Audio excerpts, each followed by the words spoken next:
And he says, Sayyidina Bilal Habshi radiallahu ta'ala anhu, he started giving the azan. Ashhadu an la ilaha illallah. Ashhadu an la ilaha illallah.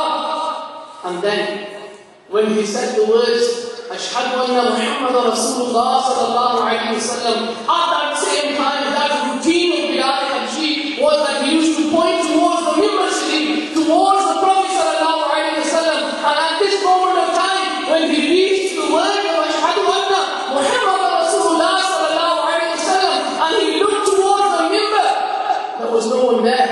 Bilal Habshi radiallahu ta'ala anhu, he could not bear to see that sight, that the Messenger of Allah sallallahu alayhi wa sallam was physically not present there. He fell to the ground unconscious.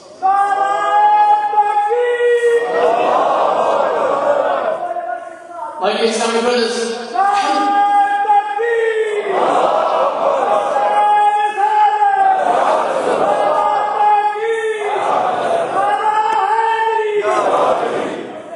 Sayyidina Bilal Habshi radiallahu ta'ala anhu, when he saw no one at the Mimbar, he fainted. And when he came back around, and when he saw all the people were gathered around him, he said to them, I told you that if I do not see the Prophet sallallahu alayhi wa sallam, I will not have that willpower, I will not have that power to bear the sight of the Prophet sallallahu alayhi wa sallam being in front of me. And Bilal radiallahu ta'ala anhu, he quickly packed his bags and he went back to Syria again. And alhamdulillah, if you want to do the ziyarah of the Roza Park of Sayyidina Bilal radiallahu ta'ala anhu, you can see the Roza Park, you can do the ziyarah of Bilal radiallahu ta'ala anhu in the city of Halab in Syria. May Allah Azza wa Jal take us all to that beautiful city so that we can do the ziyarah of the Muazzin of the Prophet sallallahu alayhi wa sallam. My dear Islamic brothers, now the Prophet sallallahu alayhi wa sallam, when he was physically with the companions of the Prophet sallallahu alayhi wa sallam, they had so much love, so much great love, and they were so devoted to the Prophet sallallahu alayhi wa sallam, and so much devoted to the cause of Islam, that whenever the Prophet sallallahu alayhi wa sallam, he would give an order to the companions, they wouldn't think twice. They would then say that, oh Prophet of Allah, we need to go home. We need to go home and sit with our families. And then we can make a judgment. At that same time, whenever the Prophet sallallahu alayhi wa sallam, the companions would stood up and say, Labbayka ya Rasulullah, O Prophet of Allah, command us to do anything, we will act upon your wishes. That is the love the companions of the Prophet sallallahu alayhi wa sallam had. That is the love that the devotion the companions had for Islam. And my dear Islamic brothers, that is the foundation, because these companions knew who the Prophet sallallahu alayhi wa sallam is. They knew that whatever the Prophet sallallahu alayhi wa sallam has said, it is whatever Allah Ta'ala wishes. And if you look at the life of the Sahaba Kiram, it was these same companions of the Prophet sallallahu alayhi wa sallam that when Allah Azza wa Jal and the Prophet sallallahu alayhi wa sallam, he commanded them to leave Makkah al-Mukarramah and to live in Medina al-Munawwarah, the Sahaba Kiram didn't think twice. As soon as the Prophet sallallahu alayhi wa sallam, he says, oh my companions, the order has been given. You need to migrate towards Medina. It says in the books of history and the books of hadith, there were so many companions of the Prophet sallallahu alayhi wa sallam who had established businesses in Makkah al-Mukarramah. There were so many companions of the Prophet sallallahu alayhi wa sallam who were so well off, but they left every single thing. They were penniless when they reached into Medina. What for? For the love of the Prophet sallallahu alayhi wa sallam. They knew that he is everything. And that is, my dear Islamic brothers, what we are lacking today. We are lacking that love of the Prophet sallallahu alayhi wa sallam. We are lacking that devotion of Islam in our hearts today. That is why we are finding it difficult to even to go to the masjid and read our 5 times namaz in the Jama'ah. That is why we are finding it so difficult to even travel the Maghrib after for 3 days. We are finding it difficult. Whenever we hear the alarm, alhamdulillah, Maghrib after will be traveling. Even though it's going to be after 30 days. Not every week, not every day, but after 30 days.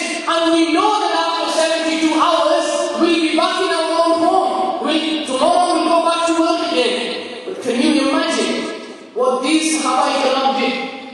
And there are some stories about the companions of the Prophet sallallahu alayhi wa sallam that they went on jihad for years and years and didn't even come back home. That is why we are seeing Islam throughout the whole world. That is why it is because of these companions of the Prophet sallallahu alayhi wa sallam, with their sacrifice we are seeing Islam today. And why was that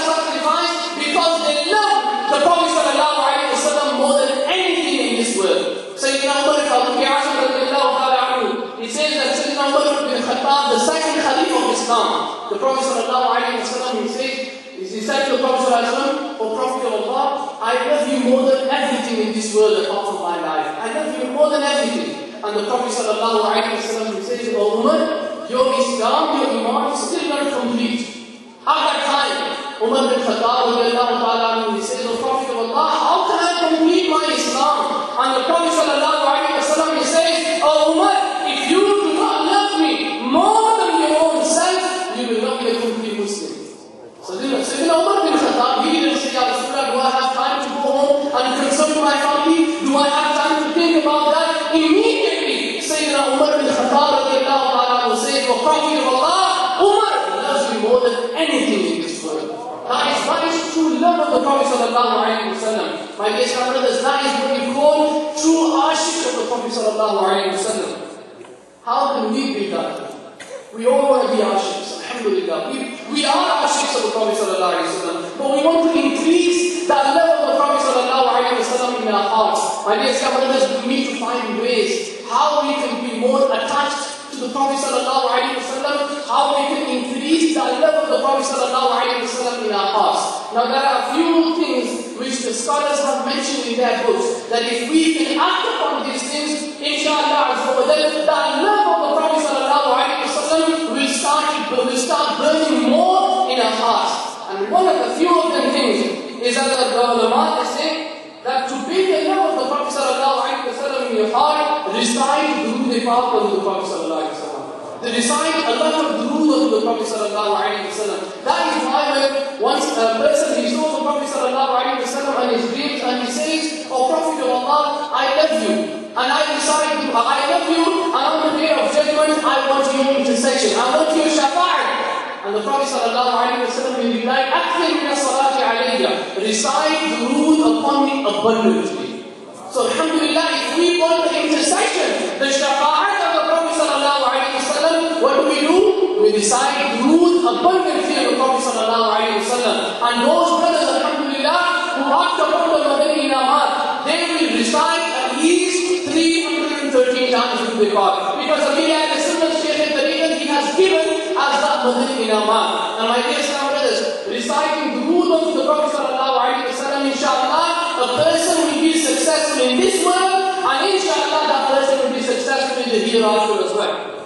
Another thing that can increase the love of the Prophet sallallahu alaihi wasallam in your heart is to act upon the beautiful sunnah of the Prophet sallallahu alaihi wasallam. And if we look at the lives of the Prophet sallallahu alaihi wasallam, the Sahaba Ikram, whenever they heard about the sunnah, they used to act upon it straight away. They only used to hear about the sunnah. They never went into depth of it. When the Prophet sallallahu alaihi wasallam, how?